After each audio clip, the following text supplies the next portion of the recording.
Hey, how are you? Great to see you again. Nice shirt. Oh, thank you. Yeah, can't wait. It's going to be great.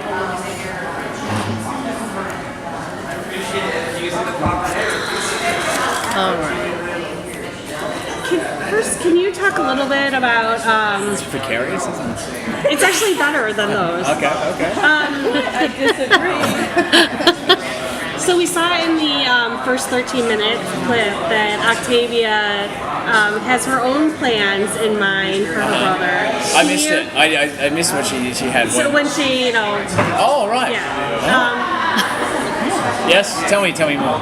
So can you just talk a little bit about, like, in the next week's episode, can you tease a little bit about how it's not going to be smooth sailing for them? No, it's definitely not going to be smooth sailing for them. I think that, they both want to save their friends, and when I say friends, Kane's, Claire, and Lincoln, but they are going to approach it in different ways. I think that Bellamy has to try and earn the trust back from Octavia, and whether that actually happens and happens in time, we'll have to wait and see whether that works out. But I understand her putting him to sleep. Yeah, even though Paul Marie couldn't carry me that day. But yeah, she's a warrior though. She can do it. What was it like working with Michael Beach and developing the relationship between Bellamy and Pike? Look, Michael Beach is a fantastic actor, and he's such a great guy and an awesome presence to have on set. It was funny. There were days where Ian and Henry and Mike would be battling each other and trying to convince me who to go with and X, Y, and Z.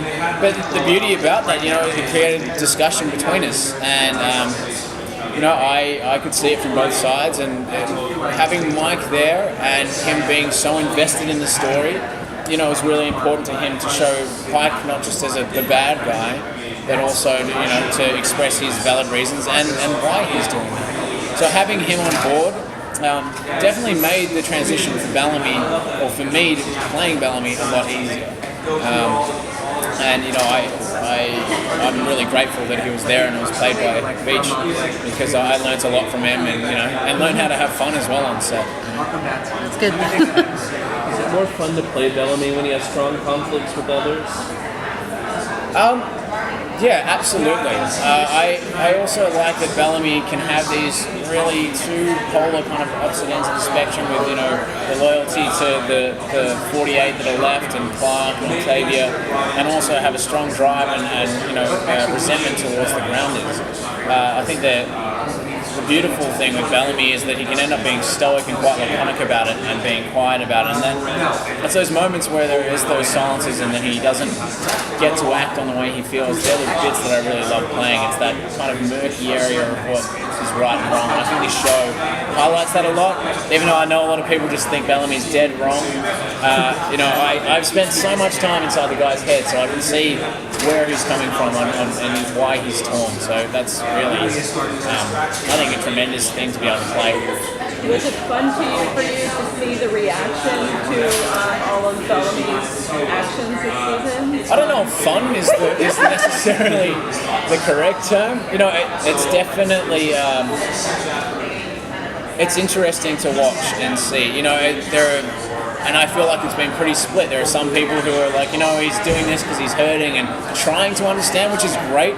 I think when you have to engage the audience to a point where they have to try and understand and explain it, it shows that they're actively watching, which is really cool. And there's others that just want to, have hated him for a long time, and feel that he's getting what he deserves.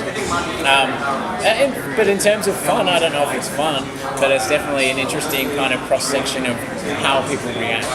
Looking at a character like Pike, the things he's carrying isn't necessarily the bad guy. Do you think there is a line in 100 where someone is just a bad guy? Do you think that exists? Well, in terms of where they came from, where you couldn't have more than one kid, and if you did, you were floated, or any kind of petty crime over the age of 18, and that's it.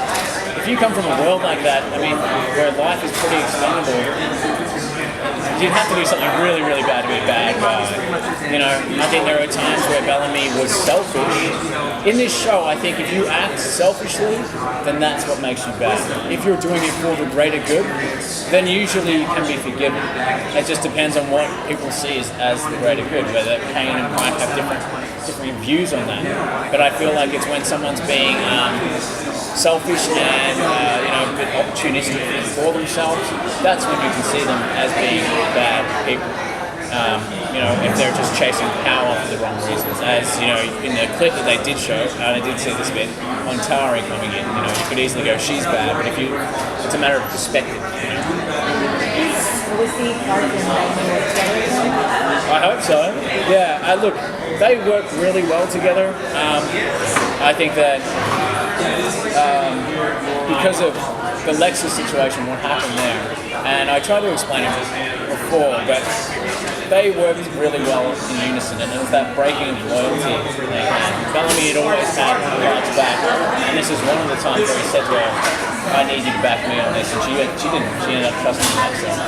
So now that story has moved forward, and Bellamy will learn about it, there is possibly the opening for them to join forces again, but that's yet to be seen. Thank you so much, guys. Thank you. Yeah, Bridget,